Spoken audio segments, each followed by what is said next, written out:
Ok, donc voilà, donc on va commencer par rapport avec l'open hardware. Vous devez vous demander déjà, Linux, bon Linux c'est quoi? C'est libre, c'est open source? Il y en a qui ont une idée? Open source pour Alexis? Sébastien a une idée, oui d'accord, mais... Ouais, mais pas que. Il y a open hardware aussi, puis on pourrait se dire dans l'idée, ben, on a qu'à faire, je sais pas, logiciel libre, matériel libre, enfin, on a qu'à mélanger tous les termes, ça peut marcher. Alors du coup, faudrait donner des petites définitions. Donc d'abord sur l'open source, donc ah oui, il y a un petit truc que j'ai pas précisé. Je fais une micro parenthèse. Je suis en stage le lundi, mardi. Du coup, aujourd'hui je suis en retard parce que j'ai mis du temps à venir. Du coup, j'ai pas pu préparer ma conférence. Du coup, je vous refais la même que l'an dernier. Donc j'ai juste mes notes de présentation qui sont sous mes yeux.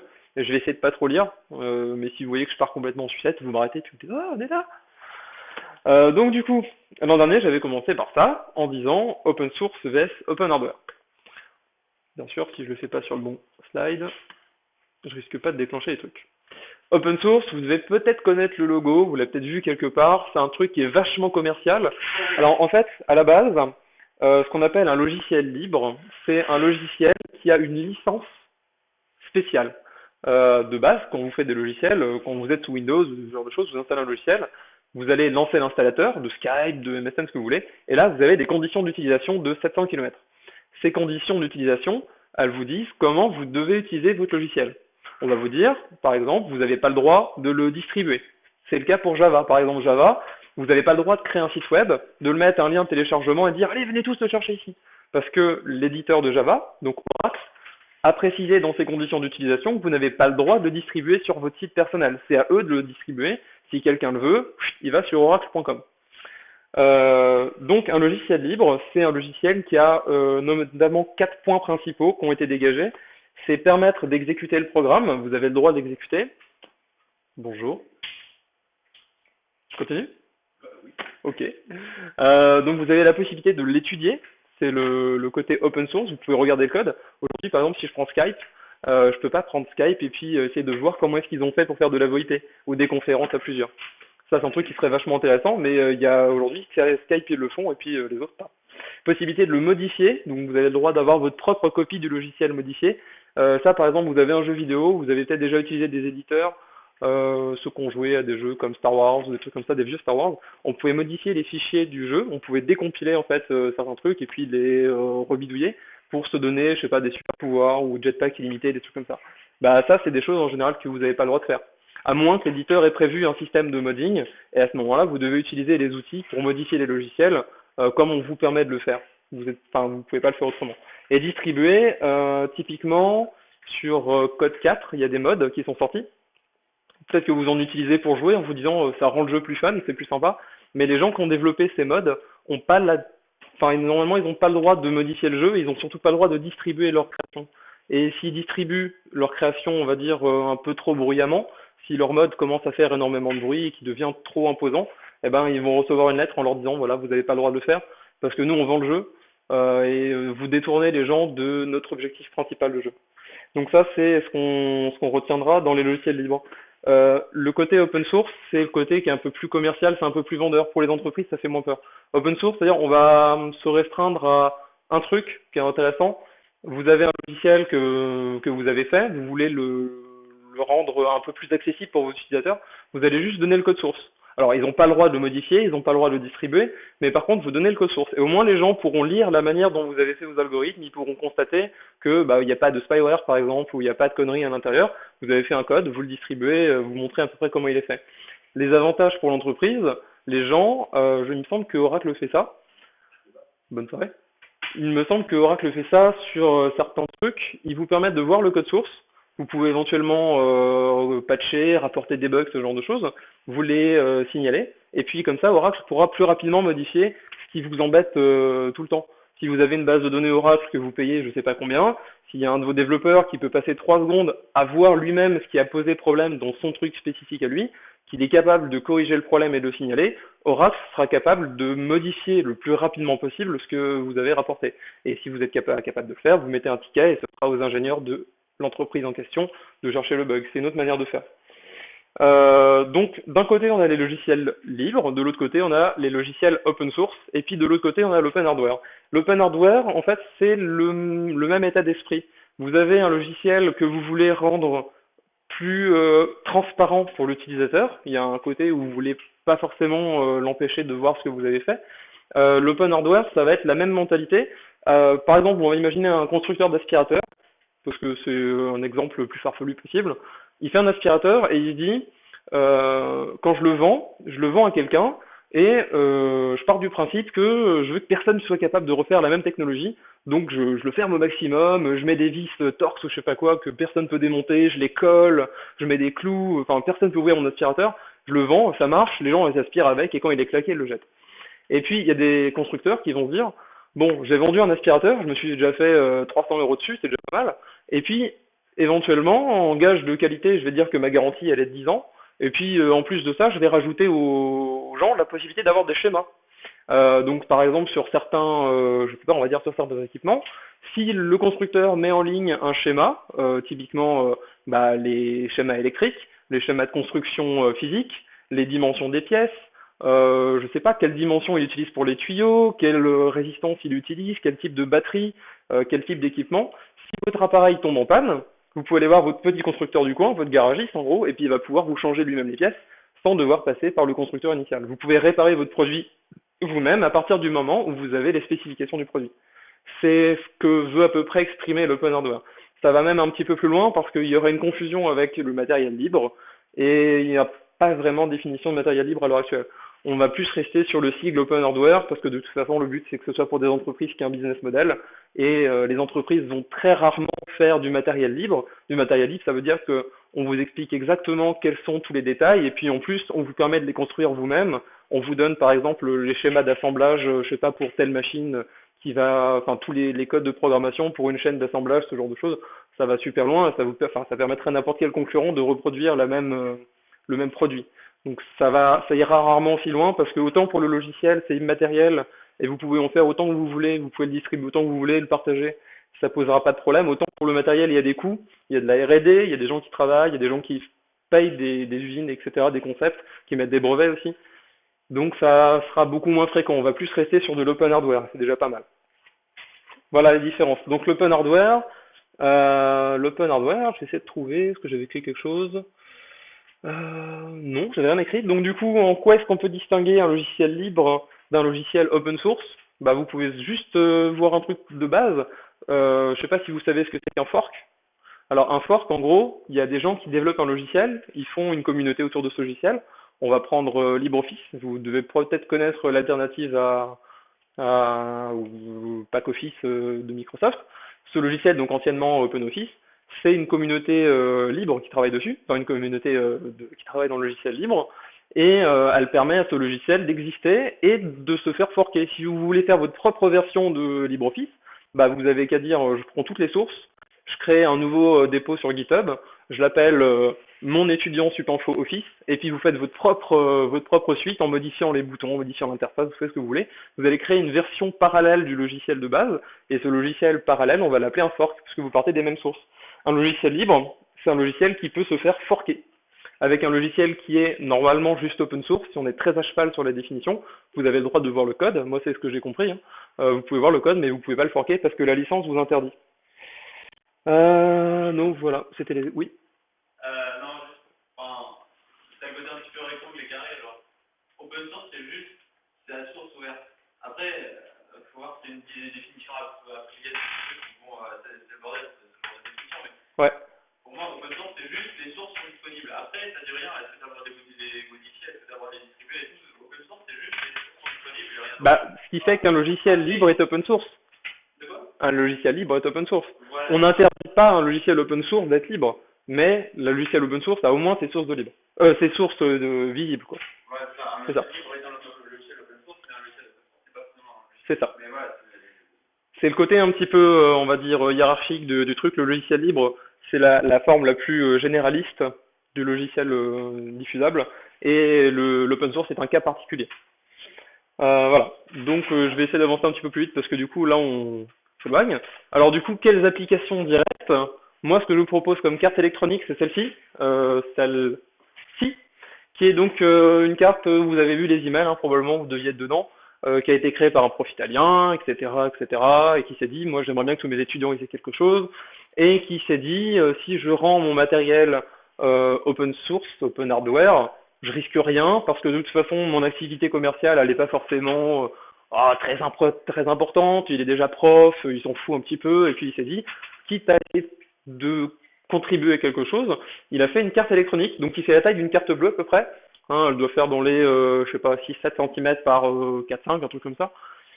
Donc il y a un petit CPU que vous voyez ici, qui est vraiment minuscule. Il y a des barrettes de RAM, je ne saurais pas dire où elles sont.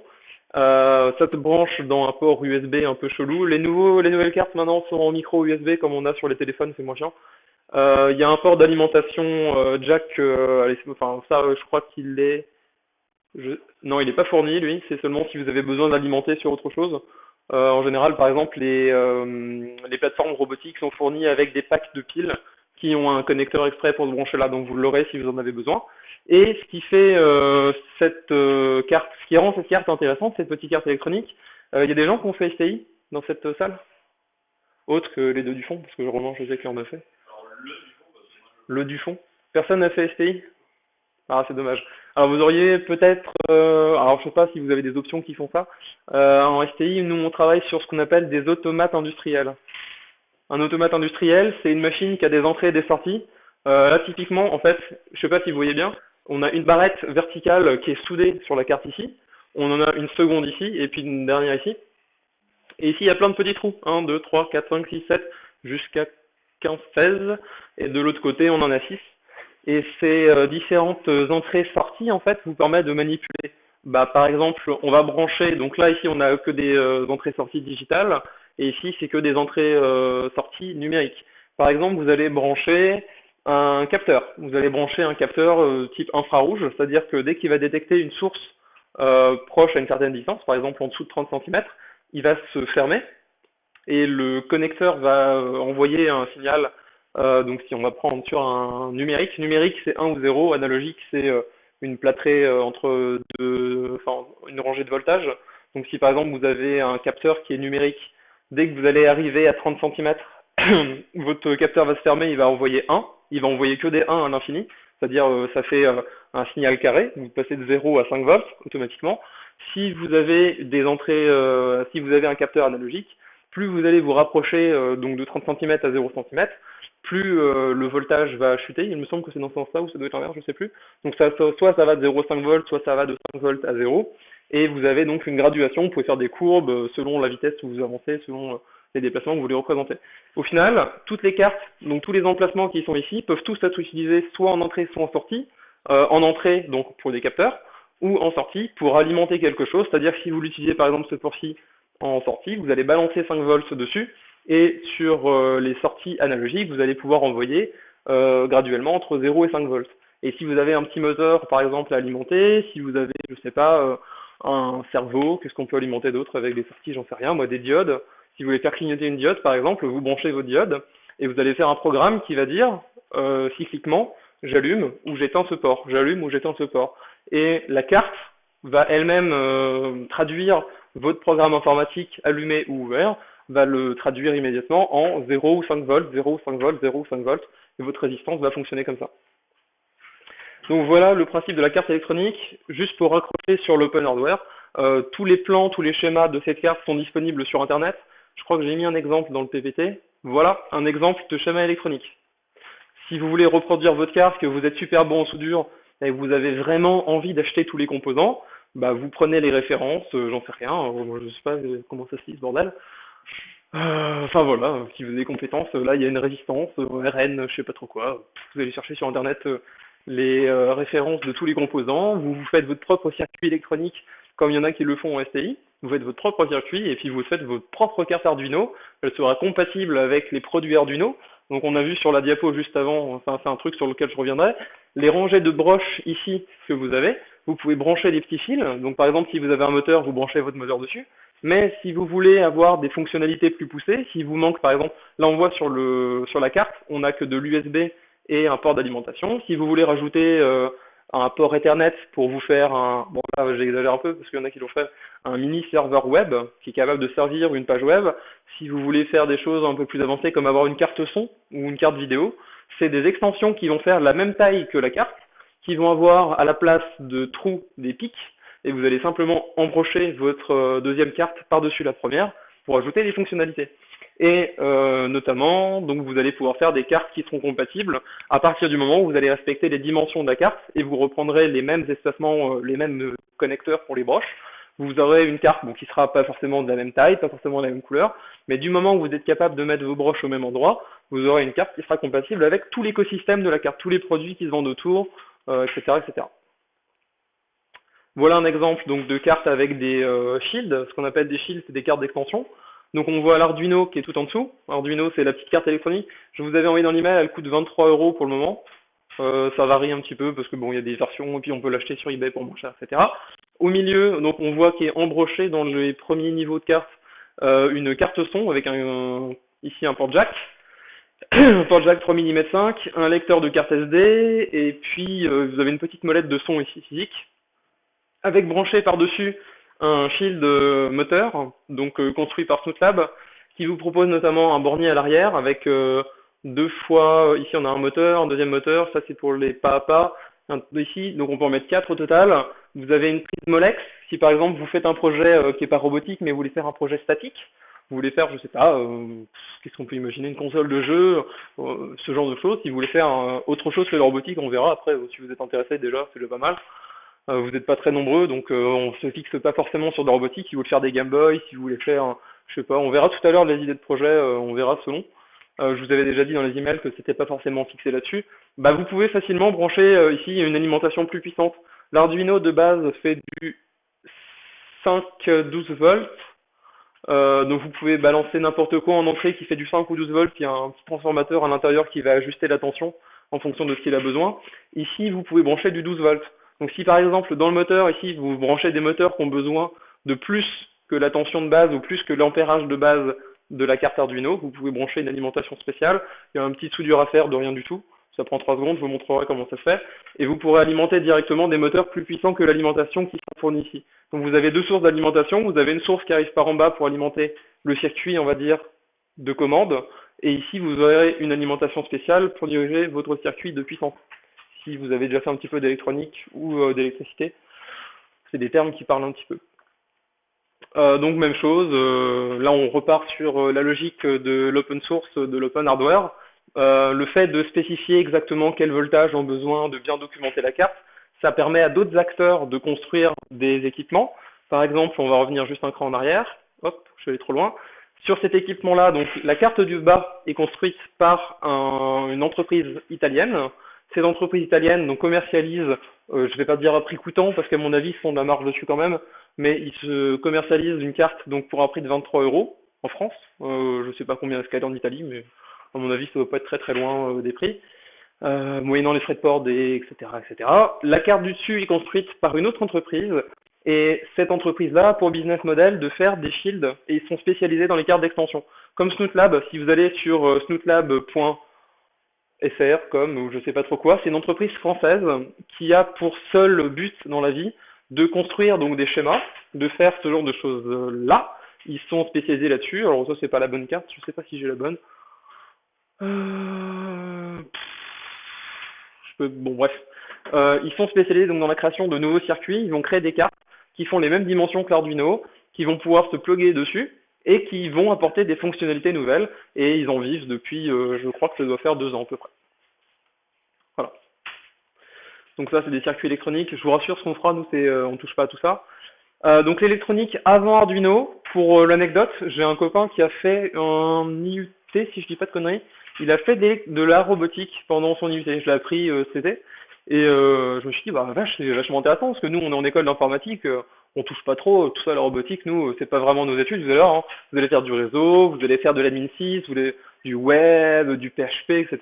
Mais tout ce qui va être, on va dire, algorithmie, tout ce qui va être IA, intelligence artificielle, robotique, c'est pas vraiment notre rayon d'action, on est un petit peu en dehors de tout ça, on est vachement généraliste à Supinfo. Et on va dire que ce genre de choses-là, on n'y touche pas trop. Donc lui, il en a fait, j'étais vachement surpris. Et donc pour l'anecdote, la carte qu'ils avaient dans son IUT, ils en avaient une pour la par personne ou par groupe, je sais plus exactement. La carte coûtait 100 euros. Donc la carte commençait déjà à coûter quelque chose. Quand vous avez acheté la carte électronique, vous pouvez commencer à programmer, mais vous n'avez pas acheté les moteurs, vous n'avez pas acheté l'équipement, vous n'avez pas acheté le châssis, les roues, les câbles électriques, les appareils de soudure, les vis, etc. Enfin bref, tout ce genre de matériel-là, vous pouvez récupérer chez papy, mamie, etc. Tant que vous ne l'avez pas encore, vous avez juste acheté une carte à 100 euros et sa carte n'était pas open source. Ça a un tout petit détail à la con, mais le business model du vendeur de la carte, c'était de dire, pour 100 euros, vous avez une carte programmable, vous pouvez la programmer en assembleur. Si vous êtes en B1 et vous n'avez pas encore fait l'assembleur, vous allez comprendre ma phrase en fin d'année. Si vous voulez coder en un langage haut niveau, si vous voulez faire du C ou du C++ sur la carte qu'on vend, eh ben, il faut acheter une licence par personne de 50 euros. Il me semble que c'était à peu près l'ordre de prix. Ce qui fait que la carte plus l'environnement de développement pour pouvoir coder, on va dire, de manière décente sur une carte de développement, comme on le fait sur Arduino tout bêtement en C++, c'est-à-dire un langage de haut niveau qui est simple à aborder, sur lequel on n'a pas besoin d'avoir de notions techniques, on n'a pas besoin de comprendre comment fonctionne le CPU, ce genre de choses, les accès de mémoire, etc. Eh ben, ils ont dû le faire eux en assembleur. Ils ont fait un robot en assembleur. Ils ont passé, je crois, 6 mois, un truc comme ça, pour faire quelque chose qui aurait pris, je pense, à tout casser 2 semaines en Arduino. Voilà. Et pour un prix qui était juste hallucinant. Après, la carte était peut-être un peu plus puissante.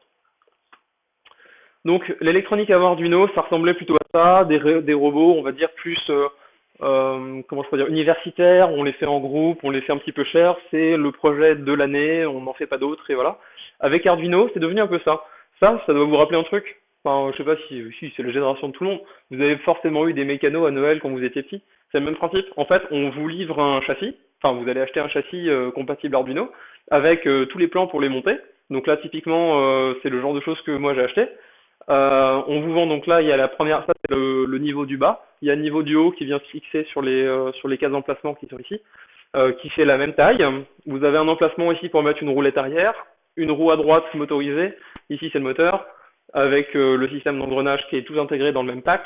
Ici vous avez la roue de droite et tout ça, vous avez juste à l'assembler comme si vous faisiez des mécanos. Ça prend, bon moi ça m'a pris un petit peu de temps parce que j'ai eu des soucis, mais au final vous allez obtenir quelque chose qui ressemble à ça. Donc ça, c'est la même chose que le schéma.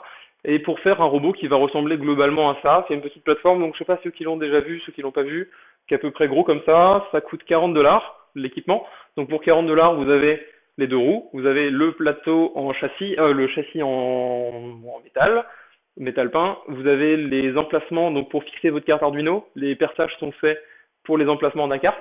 C'est-à-dire que votre carte, vous n'avez pas besoin de la scotcher ou de la tisser ou je sais pas, enfin ou de la tenir avec du scotch ou voilà, vous la posez sur votre emplacement. Les petits tuyaux sont fournis, vous pouvez directement la fixer dessus. On a un pack de piles pour alimenter l'Arduino. Alors les fils sont dénudés, je crois. J'ai acheté un autre pack pour différencier. Je vous expliquerai ça plus tard. Vous avez les deux moteurs qui sont fournis à l'intérieur et les deux moteurs sont fournis avec un train d'engrenage. Ils sont tout montés, hein. Enfin c'est juste un bloc jaune.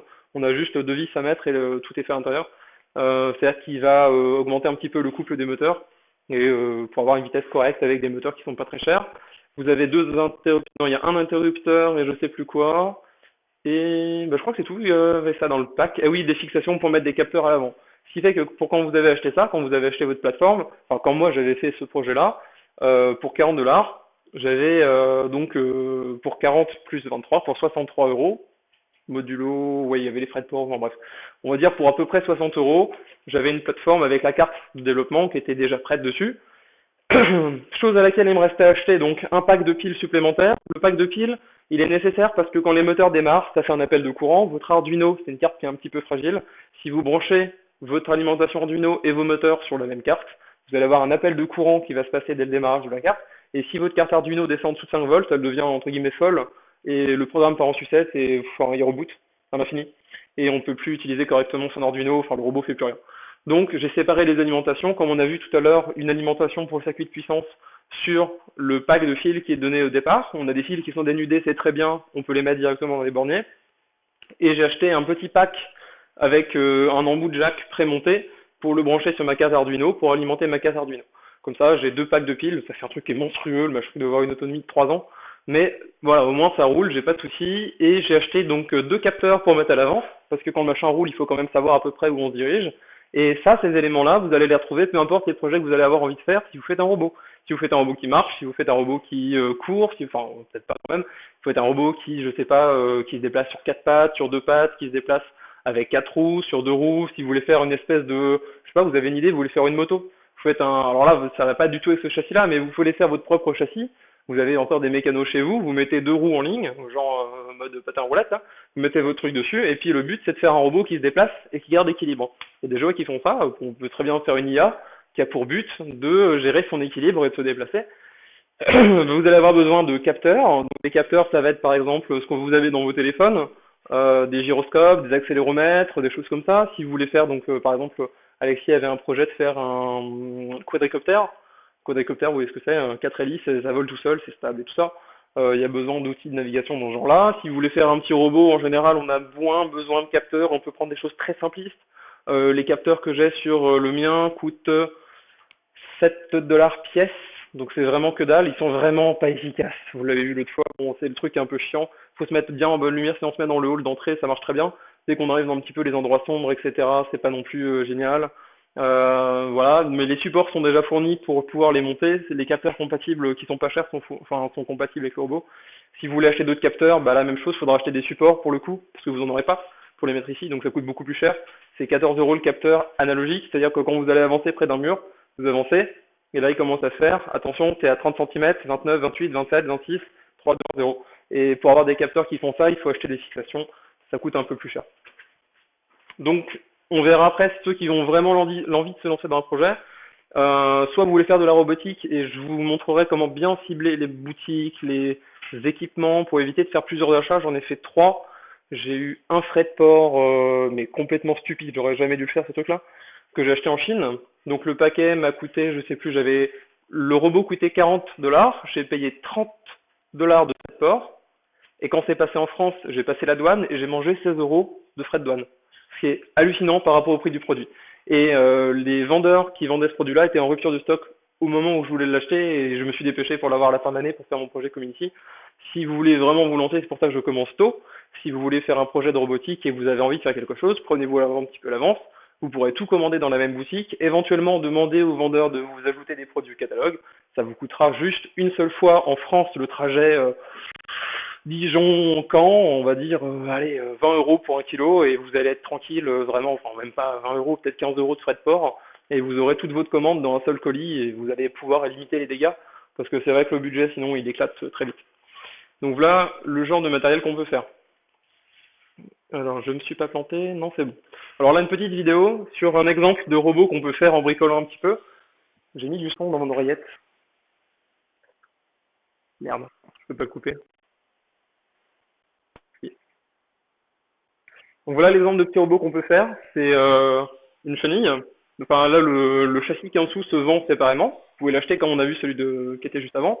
Là il a foutu un boîtier de disque dur qu'il a éventré, une petite breadboard pour mettre ses câbles, un pack de batterie et il fait son petit robot. Alors le robot en fait il fait un truc très con.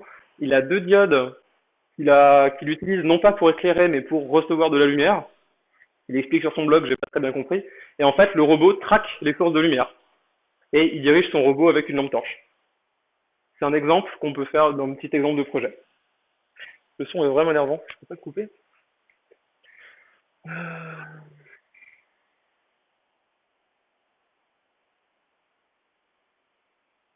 Chiant.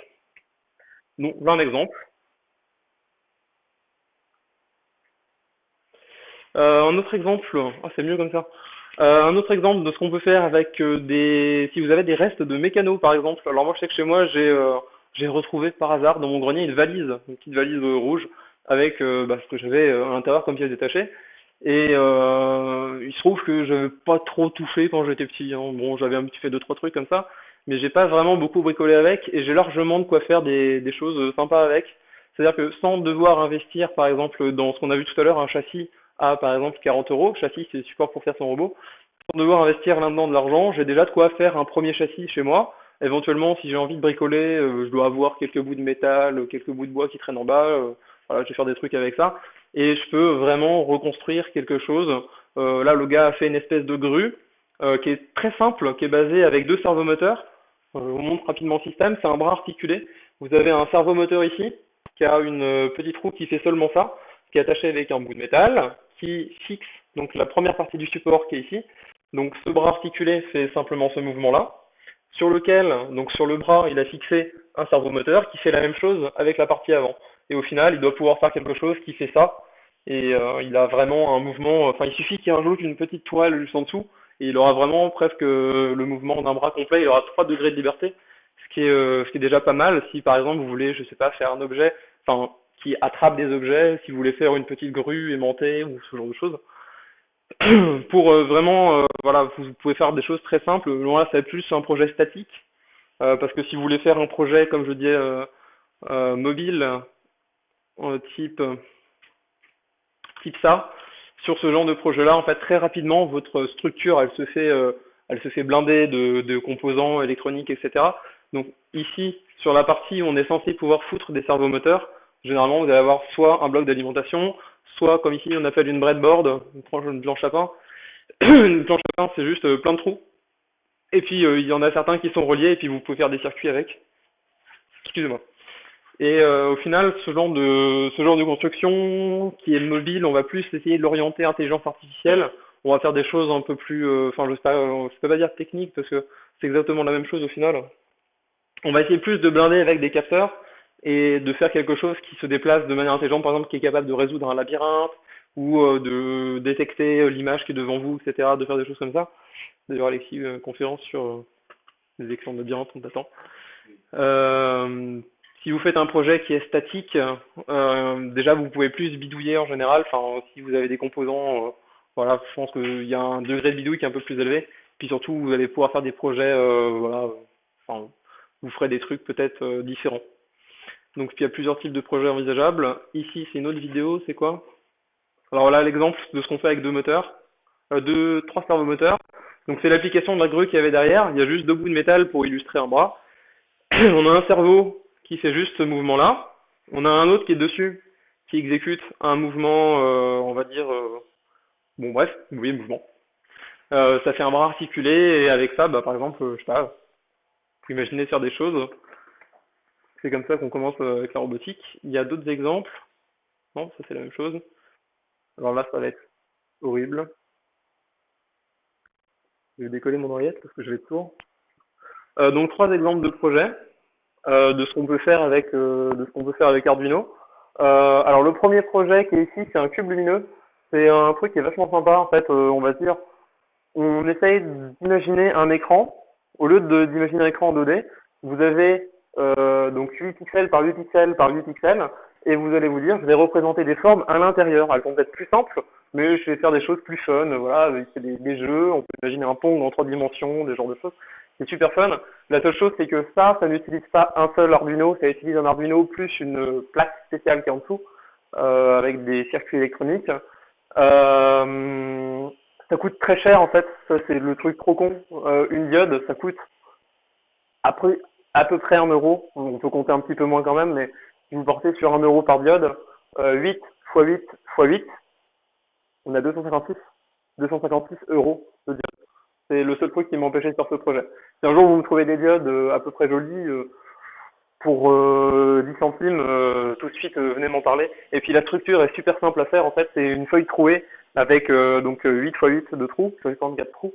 Vous mettez vos diodes à l'intérieur, toutes les diodes vous les pliez une patte vers la droite et vous les soudez ensemble. Il y a une petite technique à faire, c'est super simple à faire. Deuxième projet, une araignée robotique. Ça c'est franchement, c'est pour faire rêver parce qu'on fera jamais ça, enfin c'est assez tendu, ça coûte cher. Les servomoteurs, c'est à peu près, je dirais 15-20 euros pièce, ça coûte cher.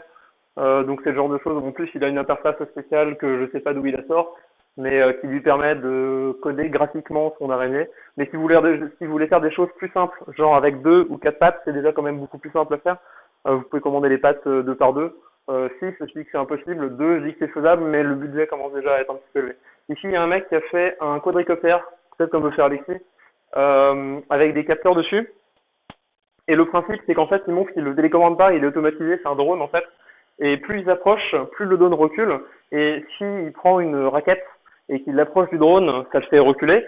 S'il le fait très fort, le drone va compenser très fort pour avancer très vite. Et comme ils sont dans un parking,